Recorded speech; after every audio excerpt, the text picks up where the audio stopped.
सुवर्णपुर जिलार सोनपुर टाउनहल ठारे आज तारीख 3/3/2019 संविधान सचेतनता अभियान फेज 2 तृतीय अधिवेशन होइअछि। एथिरे समाज रे थिबा समस्त वर्गर लोक मानकर संविधान रे थिबा समस्त प्रकार अधिकार संविधान किपरि सुनिश्चित करूछि ता उपरे विस्तृत आलोचना होइअछि।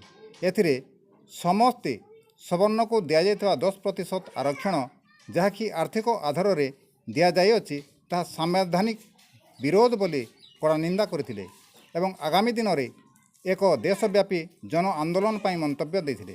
एही सभारे धीमान अच्युत छत्र सभापतित्व करथिबा बेले वेणुधर सुरजाल, सुरुबाबू नंद, नवीन भोई, बड़देव कुमार, सुनील नंद, रकी विश्वाल, कान्हानंद, कपिल हरिपाल, गुप्ते खुरा, गोविंद बिशी, मोहन कुमार समेत हजार संख्यार लोक उपस्थित थिले। तरभा ब्लॉकरू एसए रिपोर्टर जगदीश तांडे। जय संविधान, जय संविधान, जय संविधान, जय संविधान। समस्त अतिथिवृंद और एठारे उपस्थित थिबा समस्त आंबेडकर प्रेमी को